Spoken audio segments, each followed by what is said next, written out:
नमस्कार दोस्तों, मेरा नाम है विजय कुमार गिरी और मैं आप लोगों का एक बार फिर से स्वागत करता हूं अपने यूट्यूब चैनल जिसका नाम है सुगा क्लासेस फॉर एग्रीकल्चर। दोस्तों, आज हम लोग पढ़ने वाले हैं एक कॉम्पिटिटिव बुक ऑफ एग्रीकल्चर जिसको निमरा सुंडा जी ने लिखा है।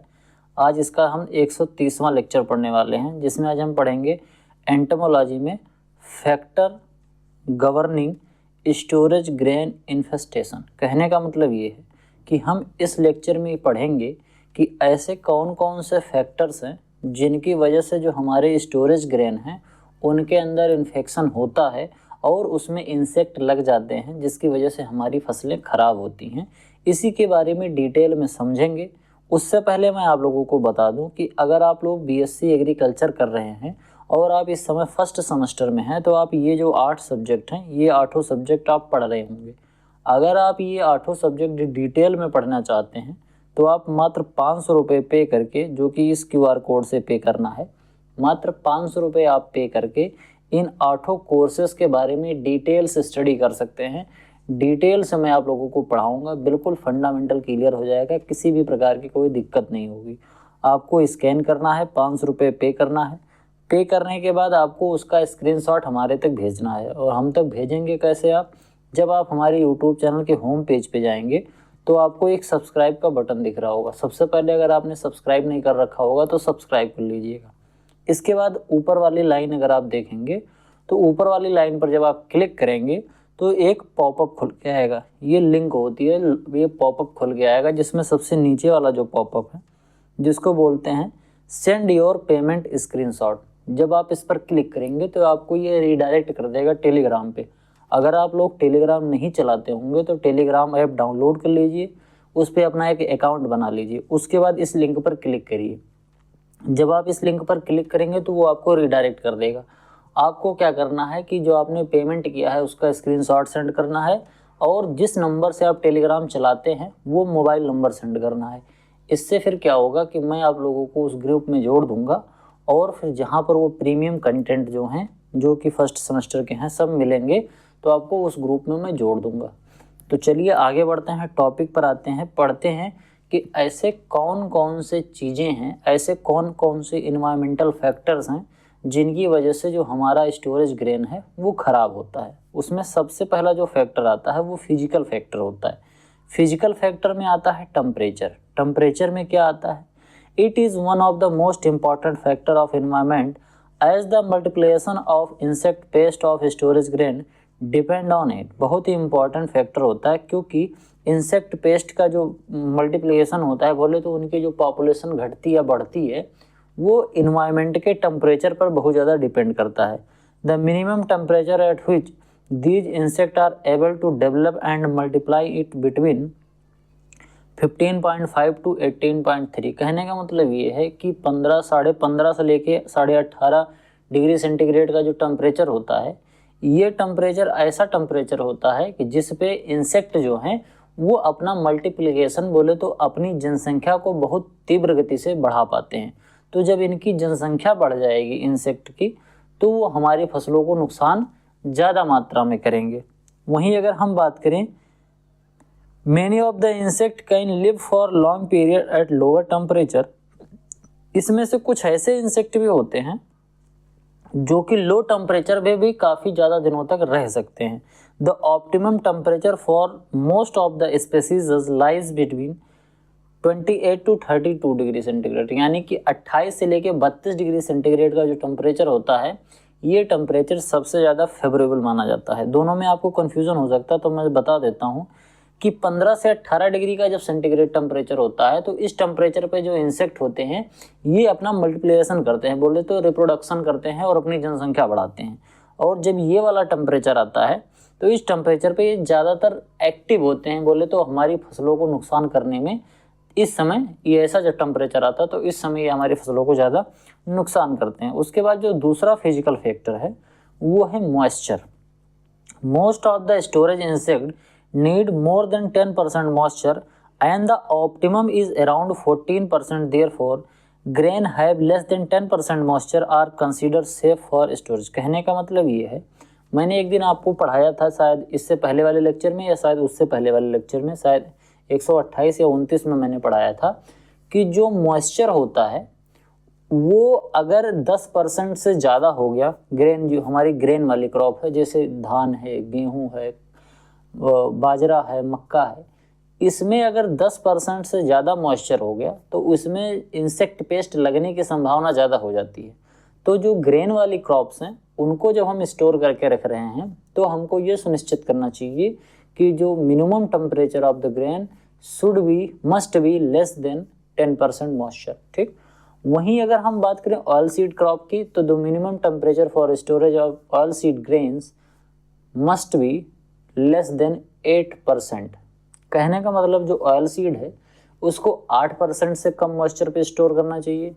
जो ग्रेन वाली क्रॉप्स हैं उनको 10% के मॉइस्चर पर स्टोर करना चाहिए, क्योंकि अगर इन रिस्पेक्टिव टेम्परेचर के से ज़्यादा मॉइस्चर हो जाएगा, इन रिस्पेक्टिव परसेंट से ज़्यादा मॉइस्चर अगर हमारे ग्रेन में हो जाएगा तो उसमें इंसेक्ट लगने की संभावना बढ़ जाती है। Moisture if less then 10% is the most of the insect avoid the infestation except खपरा बीटल। लेकिन कई बार ऐसा होता है कि एक इंसेक्ट है जिसका नाम खपरा बीटल होता है, जिसके बारे में मैंने आपको डिटेल में भी बताया था कि इसका मार्क ऑफ आइडेंटिफिकेशन किस तरीके का होता है, ये किस तरीके से डैमेज करता है, इंटरनल फीडर होता है या एक्सटर्नल फीडर होता है। ये आपको कमेंट बॉक्स में बताना है कि जो खपरा बीटल होता है वो इंटरनल फीडर होता है या एक्सटर्नल फीडर होता है। अभी मैंने इससे पिछले वाले लेक्चर में या उससे पिछले वाले लेक्चर में शायद बताया था, अब आपको ये बताना है। तो ये जो खपरा बीटल होता है ये जब 5% से कम 10% से भी कम मॉइस्चर जब होता है तब भी अटैक कर देता है। तो केवल इसी को छोड़कर बाकी और जितने भी स्टोरेज जो इंसेक्ट पेस्ट हैं वो सभी 10% मॉइस्चर से कम मॉइस्चर पर इन्फेस्टेशन नहीं कर पाते। बोले तो हमारी जो क्रॉप होती है, हमारा जो ग्रेन होता है, उसको डैमेज नहीं कर पाते हैं। Low moisture avoided the growth of insect and maintain the viability of seed. ध्यान से समझना, जब मॉइस्चर लो हो जाता है तो उस कंडीशन में इंसेक्ट जो होता है उनकी ग्रोथ रुक जाती है और जो सीड की वायबिलिटी है ये भी मेंटेन रहती है। बात करते हैं ऑक्सीजन की। कोई भी जीवित चीज़ है वो अपने जीवन को चलाने के लिए रेस्पिरेशन करती है। तो चाहे वो इंसेक्ट हो, पेस्ट हो, वो भी जीवित हैं तो वो भी ऑक्सीजन लेंगे और मतलब सांस लेंगे, रेस्पिरेशन करेंगे तो ऑक्सीजन लेंगे, कार्बन डाइऑक्साइड निकालेंगे। और क्योंकि जो हमारा ग्रेन होता है वो भी जीवित होता है तो इसलिए वो भी रेस्पिरेशन करता रहता है। हाँ, ये चीज़ दूसरी है कि जब वो प्लांट में लगा हुआ होता है, जब वो हरा होता है तब उसका रेस्पिरेशन रेट तेज होता है। लेकिन जब वो ग्रेन स्टोर में जाता है, जब उसको हम स्टोर करके रख देते हैं, तब उसके अंदर जो है वो रेस्पिरेशन बहुत ही धीरे होता है। ठीक, इतना होता है कि जिससे पौधा बिल्कुल मर ना जाए, जो उसका सीड है वो मर ना जाए, उसके अंदर जो एम्ब्रायो है वो डेड ना हो जाए। तो इंसेक्ट जो होता है इसको अमूमन ज़्यादा ऑक्सीजन चाहिए होता है ग्रेन की अपेक्षा। समझ पा रहे हो? तो अगर हम ऐसा कुछ कर पाएँ कि जो हमारा ग्रेन है उसमें ऑक्सीजन की सप्लाई कम कर दें, क्योंकि जो ग्रेन है उसको थोड़े से ही ऑक्सीजन में काम चल जाएगा, लेकिन इंसेक्ट का थोड़े ऑक्सीजन में काम नहीं चलेगा। तो ऐसा अगर हम कर देते हैं तो इंसेक्ट बच जाता है, मतलब इंसेक्ट हमारे उसमें जो ग्रेन है उसमें नहीं लग पाता है। ठीक, आगे बात करते हैं बायोलॉजिकल एजेंसीज। कुछ बायोलॉजिकल होते हैं जिनसे हम इन्फेस्टेशन फैलता है। बात समझते हैं। Insect, the average loss due to storage grain pest is about to 10 to 15% of grains, but contaminate the rest of undesirable odor and flavor. The majority of storage insects belong to the order Coleopterian, 60%, and Lepidoptera, 8 to 9% of the total number of species. ध्यान से समझना, जो insect होते हैं इनकी वजह से लगभग 10 से 15% प्रत्यक्ष जो नुकसान होता है वो होता है। डायरेक्ट जो लॉस होता है हमारे ग्रेन्स को वो 10 to 15% होता है। ध्यान से समझना, जैसे मान लो कि हमने 100 ग्रेन स्टोर करके रख दिए, गेहूं के एग्जांपल से समझो, 100 ग्रेन हमने स्टोर करके रख दिए, तो 100 ग्रेन में से लगभग 10 to 15 ग्रेन वो डैमेज हो जाएगा, इन्फेस्टेशन हो जाएगा उसमें इंसेक्ट की वजह से। ठीक, अब 10 से 15 ग्रेन तो उसने इन्फेक्शन की वजह से ख़राब कर दिया, मतलब उसमें गए, सुराख किए, खाए पिए, वो उस तरीके से डैमेज कर दिए।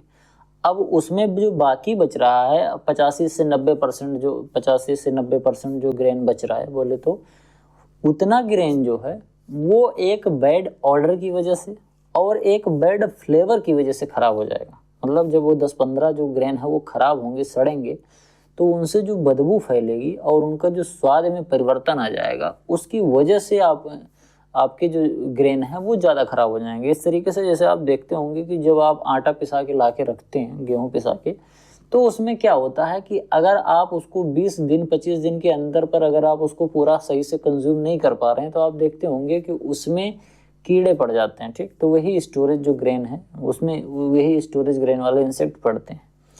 इसके बाद वो क्या होता है कि पूरे आटे को खराब नहीं करते हैं, पूरे जो गेहूं का फ्लोर होता है उसको पूरा नहीं खराब करते हैं, वो कहीं कहीं पर खराब करते हैं। लेकिन उसको जो हम साफ करके रोटी बनाते हैं तो उसका जो रोटी का स्वाद होता है वो खराब हो जाता है। क्यों? क्योंकि उसका ऑर्डर और फ्लेवर इंसेक्ट के इन्फेस्टेशन की वजह से बाकी दूसरे जो साफ ग्रेन था उसका भी खराब हो गया। तो इस वजह से काफ़ी ज़्यादा प्रॉब्लम होती है। तो प्रत्यक्ष रूप से तो 10 से 15% ही लॉस होता है, लेकिन अगर हम बात करें तो वैसे ज़्यादा लॉस हो जाता है। मैंने आपको बताया था कि जब मैं स्टोरेज ग्रेन पढ़ा रहा था तो मैंने बताया था कि कोलियोप्टेरा और लेपिडोप्टेरा के जो इंसेक्ट होते हैं वही ज़्यादा नुकसान करते हैं। जिसमें से जो कोलियोप्टेरन इंसेक्ट हैं, जिनमें वो सूंड होती है, जिसको घुन बोलते हैं, वीविल जो होते हैं, ये आते हैं 60%। मतलब जो 60% हमारा ग्रेन नुकसान होता है स्टोरेज में, वो केवल और केवल कोलियोप्टेरन ऑर्डर की वजह से नुकसान होता है। और इसके बाद 8 से 9% जो होता है वो लेपिडोप्टेरा से नुकसान होता है। बात करते हैं माइट्स की।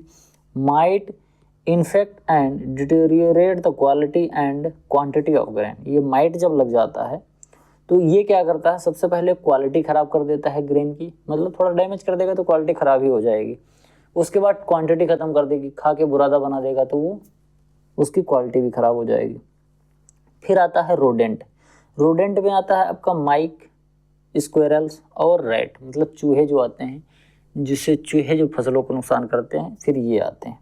These are omnivorous and feed on grain. ये ओमनीवोरस होते हैं, मतलब ये दोनों तरीके से होते हैं, सर्वाहारी जिनको कहते हैं। Feed on grains, rodent are responsible for causing enormous loss to storage grain. कई बार ये जो रोडेंट होते हैं, इसमें अधिकतर जो चूहे होते हैं, रैट्स होते हैं, ये क्या करते हैं, एक तो जब हमारी फसल हार्वेस्टिंग स्टेज पर पहुंचने वाली होती है उस समय ये खेत में तने को काट लेते हैं। जैसे गेहूं में ज़्यादातर देखने को आपको मिलता है कि गेहूं में ये चूहे लग जाते हैं, तने को काट देते हैं, और जब तने को काट देंगे तो गेहूं का जो पौधा होगा वो ज़मीन पे गिर जाएगा। अब जब ये ज़मीन पर पौधा गिर जाएगा तो जो बाली है वो भी ज़मीन पर आके गिर जाएगी। फिर ये बाली को उठाएंगे और बाली के अंदर का जो गेहूं है उसको निकाल के, और ज़मीन के अंदर वो बिल बनाए रहते हैं, होल बनाए रहते हैं, उसी होल के अंदर लेके चले जाते हैं। इस तरीके से वो बहुत फसल डैमेज कर देते हैं।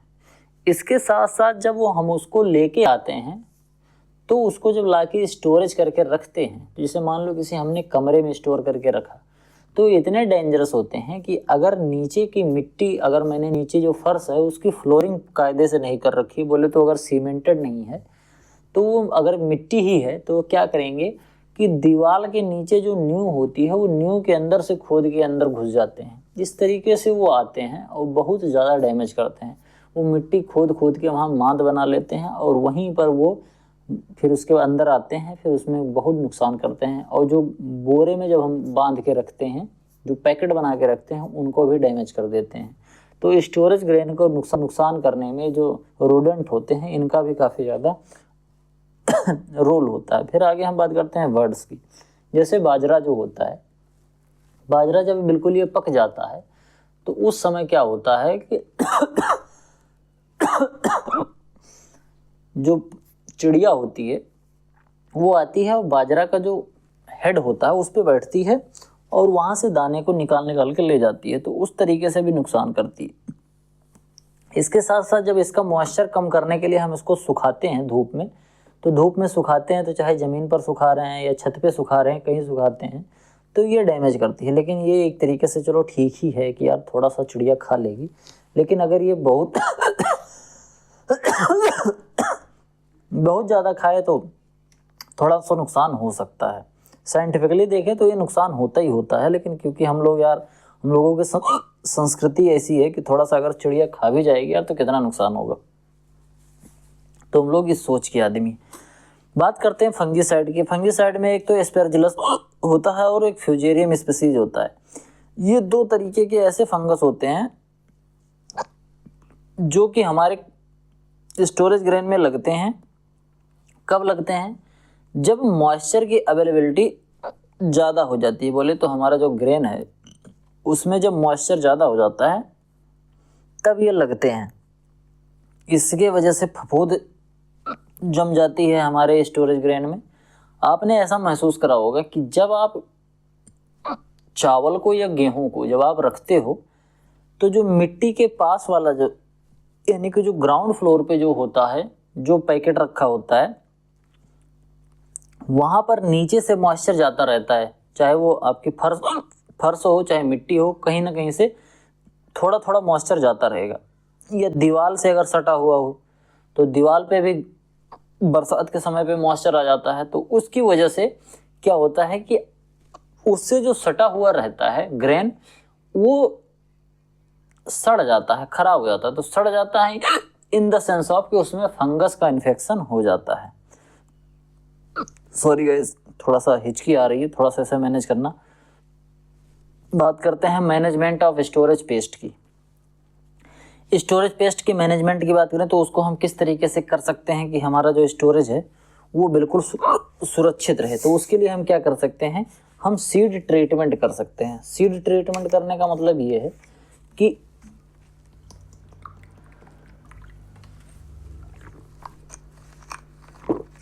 सीड ट्रीटमेंट का मतलब ये है कि जब हम अपनी फसल की बुआई कर रहे हों या उसको सुरक्षित रख रहे हों तो उसके लिए मैलाथियन ये अधिकतर सुरक्षित रखने के लिए ही होता है। क्योंकि सीड ट्रीटमेंट तो वो कैप्टान, सेरेथान, थायराम इससे किया जाता है, लेकिन ये सीड ट्रीटमेंट हो रहा है कि अपना जो हम स्टोर करके रख रहे हैं ग्रेन उसको किस तरीके से सुरक्षित रखें। उसके लिए सीड ट्रीटमेंट कर दो, मतलब जो ग्रेन हम स्टोर करके रख रहे हैं उसमें ये केमिकल मिला दो। कौन सा? Malathion 5% dust. इसको हम क्या करेंगे कि लगभग 250 ग्राम पर क्विंटल के हिसाब से जो हमारा सीड होता है उसमें मिला देंगे। मतलब गेहूं, मान लो हमको 1 क्विंटल गेहूं सुरक्षित रखना है तो हम क्या करेंगे, मैलाथियन 5% डस्ट एक पाउडर आता है, उस पाउडर को ले लेंगे। कितना? 250 ग्राम पाउडर। और ये क्या करेंगे, 1 क्विंटल गेहूं में मिला देंगे। कायदे से मिला के फिर उसको स्टोर करके रख देंगे। लेकिन इसमें थोड़ी प्रॉब्लम होती है। अगर मान लो आपको अपने घर पे गेहूं रखना है अपने खुद के कंज्यूम के लिए तो आप इसको कर लोगे। और मान लो अगर ये बड़ी बड़ी फैक्ट्रीज में अगर गेहूं सुरक्षित किया जा रहा है वहां पर अगर मैलाथियन डाल के किया जा रहा है तो क्योंकि जो फैक्ट्रीज में गेहूं होता है इसका जब इसको फ्लोर बनाते हैं, बोले तो इसकी पिसाई करते हैं, तो उस समय पर इसकी धुलाई नहीं होती है। तो इसके जो डस्ट होते हैं मैलाथियन के वो भी आप खा जाओगे। कहने का मतलब 1 क्विंटल आप गेहूं अगर खा रहे हो उसका आटा तो आप 250 ग्राम मैलाथियन भी खा जाओगे। तो इसलिए इसको अगर फैक्ट्रीज में नहीं यूज किया जाता है, अपने घर पे आप यूज कर सकते हो। आपने इसको डाल के रख दिया, इसके बाद आप क्या करोगे, जब आपको उसको पिसाना होगा, जब आप उसका फ्लोर बना रहे होगे आटा, तो उस कंडीशन में आप क्या करोगे, उसको कायदे से धुलोगे, 2-3 बार पानी से धुल दोगे। उसके बाद उसको सुखाओगे, फिर चक्की पे ले जाओगे। इसके साथ साथ 2 ml ऑफ फ्लेवोनोरेट टाइप की एक दवा आती है, उसको यूज कर सकते हो। 500 ml वाटर में मिला के 1 क्विंटल में मिला दो तो उससे भी आपकी जो सीड है वो सुरक्षित हो जाता है। इसके बाद सरफेस ट्रीटमेंट। देखो हम जब इसको रखते हैं तो सरफेस ट्रीटमेंट करना भी जरूरी होता है। अगर थोड़ा बहुत है तो हम कंटेनर में रख सकते हैं। कंटेनर बढ़िया कायदे से धुल के साफ करके। अगर बोरे में रख रहे हैं तो बोरे को धुल के साफ करके रख सकते हैं। लेकिन अगर मान लो कमरे में भंडारण कर रहे हैं तो उसके लिए थोड़ा सरफेस ट्रीटमेंट जरूरी होता है। अगर मान लो बैग में हम कर रहे हैं, जो एक प्लास्टिक का बैग आता है जिसमें यूरिया आता है, DAP आता है, अगर उस वाले बैग में करना है तो हम क्या करेंगे, 0.0125% का फेनवैलोरेट 20EC एक केमिकल आता है, और चाहे फिर साइपरमेथ्रिन 25EC जो आता है, इसका घोल बनाएंगे, बहुत माइन्यूट सा घोल 0.0125% का, उसमें 10 मिनट तक उसको भिगो देंगे जो बैग है। इसके बाद फिर क्या करेंगे, इसको थोड़ा छांव में सुखाएंगे, धूप में नहीं, छांव में सुखा लेंगे। इसके बाद उसमें या तो फिर इसके साथ क्या कर सकते हैं, 0.25% मैलाथियान 50EC इमल्सन जो है वो फ्लोर पर डाल देंगे, वॉल पर डाल देंगे, सीलिंग पर डाल देंगे। इस तरीके से हम सरफेस का ट्रीटमेंट कर रहे हैं। कहने का मतलब ये है, अगर बैग का ट्रीटमेंट करना मतलब जो बोरे में भर के रखते हैं, तो उसके लिए इन दोनों केमिकल्स का यूज कर सकते हैं। और अगर हम फ्लोर का यानी कि फर्श का या फिर दीवार और सीलिंग का अगर कर रहे हैं, तो उस कंडीशन में हम 0.05% मैलाथियान 50EC जो है इसका इमल्सन का उपयोग कर सकते हैं। फिर एक आता है फ्यूमिगेशन। इसमें क्या होता है, fumigants are store grain in ethylene dichloride. Fumigant होता है एक तरीके का ये, इसमें क्या होता है, ये गैस निकालता है। जब स्टोर करके हम रखते हैं, हमने ग्रेन को स्टोर करके रख दिया एयर टाइट बैग में, उसमें ये केमिकल डाल देंगे, तो ये क्या होता है, एथिलीन डाइक्लोरीन। तो ये जब डाल देंगे तो ये वहाँ जाएगा तो वो गैस निकालेगा। जब हम इसको एयर टाइट बैग में भर देंगे, एयर टाइट बैग मतलब ऐसे, अरे यार जिसे हमारे यहाँ शुद्ध देसी भाषा में डेहरी कहते हैं, उसमें भर दो, मतलब ऐसे कोई चीज़ में भर दो जो एयर टाइट हो, हवा का आदान प्रदान उसमें ना हो रहा हो, तो उसमें डाल दोगे। फिर इसको डाल दोगे, इस केमिकल को, एथिलीन डाइक्लोरीन। तो इसमें क्या हो जाएगा कि वो जब जाएगा तो एक वहाँ पर एक गैस प्रोड्यूस करेगा, और उस गैस की वजह से फिर वहाँ पर इंसेक्ट नहीं लगते हैं। आगे आता है ethylene dichlorine plus carbon tetrachloride. ये दोनों मिलाते हैं, कितने में, 3:1, 3:1 के रेशियो में इसको मिलाते हैं at the rate of 1 litre per 20 quintal of grain. और methyl bromide at the rate 3.5 kilogram per 100 metre cube of for 10 to 12 hour of और हाइड्रोजन फॉस्फाइड और ऑर्नामिनियम फॉस्फाइड 1 टेबलेट या फिर पर मेट्रिक टन ऑफ ग्रेन। कहने का मतलब ये कुछ ऐसे केमिकल्स होते हैं, कुछ ये ऐसे केमिकल्स पाए जाते हैं, जब इनको हम ग्रेन में स्टोर करके रखते हैं तो ये वहाँ पर जाकर अजीब सी दुर्गंध छोड़ते हैं, अजीब सा एक गैस छोड़ते रहते हैं, और इन्हीं गैस की वजह से, इसी दुर्गंध की वजह से जो इंसेक्ट हैं वो आते नहीं हैं ग्रेन के पास, तो हमारा ग्रेन सुरक्षित रहता है। आगे हम बात करते हैं कुछ टर्मिनोलॉजीज़ की जो इंसेक्ट में हम पढ़ते हैं एंटोमोलॉजी में। ये बिल्कुल अंतिम तरफ हम चल रहे हैं, एंटोमोलॉजी आज के लेक्चर में ख़त्म हो रहा है आप लोगों का। फिर अगला वाला जो लेक्चर है उसमें हम आपको पैथोलॉजी के बारे में पढ़ाएंगे। तो इंसेक्ट इकोलॉजी की बात करें तो it is defined as that branch of biological science which is concern with the relation of the insect to their environment. ये कोई भी इंसेक्ट अपने एनवायरनमेंट के, अपने सराउंडिंग जो एनवायरनमेंट है उससे किस तरीके का रिलेशनशिप इस्टेब्लिश करता है, इसी का अध्ययन करने वाली बायोलॉजिकल साइंस की शाखा को हम बोलते हैं इंसेक्ट इकोलॉजी। ठीक, अब बोलते हैं आउट इकोलॉजी। ये क्या होता है, जब किसी हम एक इंडिविजुअल ऑर्गेनिज्म या किसी इंडिविजुअल स्पीसीज की बात करें, जैसे मान लो कि हमने केवल एक इंडिविजुअल स्पीसीज, जैसे मान लो जाइगोग्रामा बाइकोलोराटा, ये एक इंसेक्ट होता है, ये अपने सराउंडिंग एनवायरनमेंट में किस तरीके से रहता है, किस रिलेशन से रहता है, अगर हम केवल उसकी स्टडी करें तो उसको बोलेंगे आउट इकोलॉजी। बात करते हैं सिनेकोलॉजी। इसमें क्या आता है, study of group of organism. इसमें हम एक इंडिविजुअल ऑर्गेनिज्म की बात कर रहे थे, केवल एक ऑर्गेनिज्म की, ये केवल एक स्पीसीज की। यहाँ पर हम एक ग्रुप ऑफ ऑर्गेनिज्म की बात करेंगे जो डिफरेंट स्पीसीज के होंगे। ठीक, इसमें जैसे मान लो हमने ऐसे एग्जाम्पल समझो, मान लो हम केवल एक कुत्ते का अध्ययन कर रहे हैं। ठीक, अब इसमें हम क्या बात करेंगे, different group of organism comprise different species in relation to their. अब इसमें कुत्ते, बिल्ली और दो चार चीज़ों का जो और सिमेट्रिकल टाइप के होते हैं उनका अध्ययन करेंगे। तो ये इस तरीके से होता है। फिर बात करते हैं पॉपुलेशन। पॉपुलेशन क्या होता है? A group of organism of the same species occupying a particular area at a specific time. किसी भी ग्रुप ऑफ ऑर्गेनिज्म, एक ऑर्गेनिज्म का कोई एक ऐसा ग्रुप जो कि एक जगह पर रहता हो एक पर्टिकुलर टाइम के लिए, उसको हम बोलते हैं पॉपुलेशन। ठीक, जैसे भारत की बाउंड्री के अंदर एक ऑर्गेनिज्म है होमो सेपियंस। ये कितनी संख्या में रहते हैं, इनका ग्रुप क्या है, तो उसी को हम बोलते हैं population. Biome is an ecosystem of a large area in which A nature of stable commute in similar of appearance. कहने का मतलब बायोम एक तरीके का ऐसा इकोसिस्टम है जो लार्ज एरिया का, जहाँ पर रहने वाले लोग एक तरीके से कम्यूट करते हैं, बोले तो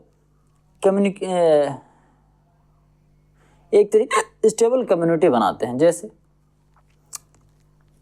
termite, African man, Indian, Chinese man, इस तरीके समझ रहे हो ना।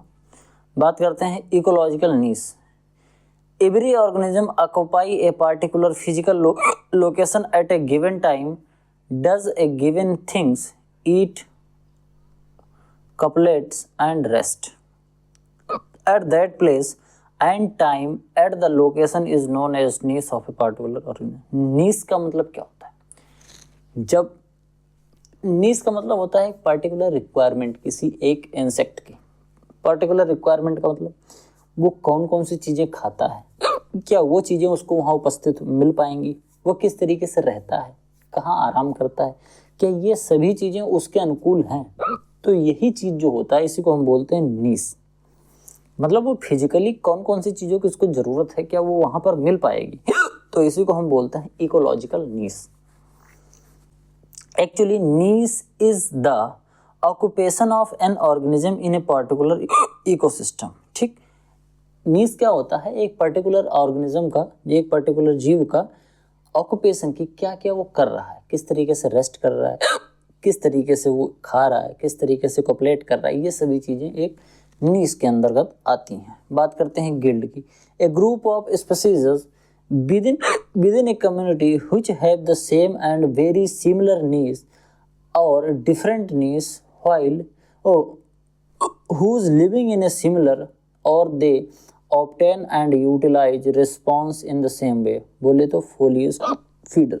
A group of species within a community which have the same or very similar needs as different needs or different needs whose living is similar as they obtain and utilize response of the same। जैसे मान लो foliage feeders होते हैं, foliage feeder में आपका भैंस भी आता है, आपका नील गाय भी आता है, नील गाय जिसको कहते हैं, हाथी भी आता है। तो ये अलग अलग आते हैं, लेकिन इनके स्पीसीज अलग अलग है। सेम भी हो सकता है, अलग भी हो सकता है। इनकी नीश भी सेम हो सकती है, अलग भी हो सकती है, लेकिन कुछ चीज़ें इनकी सेम होती हैं। ठीक, फिर बात करते हैं homeostasis। The term generally apply to the tendency of biological system to a resist change and to maintain in the state of equilibrium। कहने का मतलब ये है, होम्योस्टेट का मतलब होता है सुटेबिलिटी इन इकोसिस्टम और बैलेंस ऑफ नेचर। जैसे एक ऐसा कोई भी इंसेक्ट होता है, उसकी एक टेंडेंसी होती है कि वो ऐसा चाहता है कि जो जैसे चल रहा है वैसे चलता रहे।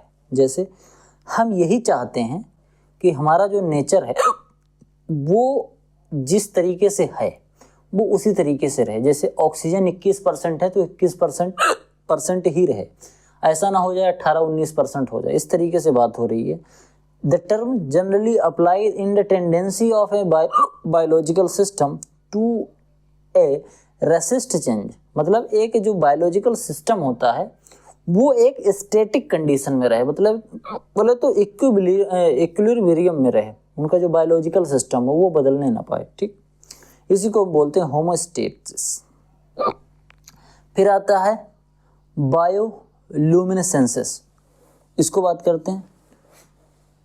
The production of light by living organism is called bioluminescence.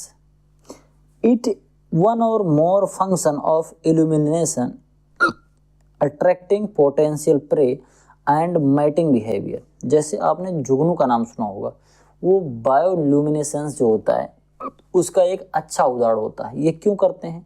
कई बार ये करते हैं अट्रैक्ट करने के लिए जो अपने पोटेंशियल प्रे होते हैं, कई बार मैटिंग बिहेवियर के लिए करते हैं, कई बार अपने ग्रुप को बुलाने के लिए करते हैं। तो ये होता है जो थोड़ा सा ये ल्यूमिनेशन करते हैं, मतलब लाइट इनके बॉडी में कुछ ऐसा होता है जिसकी वजह से ये लाइट प्रोड्यूस करते हैं। बात करते हैं sibling species, a group of similar closely related species which are reproductively isolated but morphologically identical और नियर बाई सो। जैसे आदमी होमो सैपियंस, होमो इरेक्टस, ठीक, जावा मानो, पेकिंग मानो, निएंडरथल मानो, ये सब एक ही जीनस के, जबकि इनकी स्पीसीज अलग अलग हो गई तो उनको हम सिबलिंग स्पीसीज बोलते हैं। जैसे जब हम साइंटिफिक नेम में पढ़ते हैं तो पहला नाम होता, पहला जो वर्ड होता है उसको जीनस कहते हैं, दूसरा होता है उसको स्पीसीज कहते हैं। तो मान लो जीनस किसी का एक है, स्पीसीज अलग हो गई। जैसे होमो सैपियंस हो गया, एक होमो इरेक्टस करके आता था, तो ये दोनों हैं तो एक ही, लेकिन हैं तो अलग अलग, मतलब इनकी स्पीसीज अलग अलग है लेकिन जीनस एक ही है, मतलब इनको सिबलिंग स्पीसीज बोलते हैं। Life table, A tabular representation of death rate, causing of death, chance of survival and life expectancy is the life table. Life table एक क्या होता है?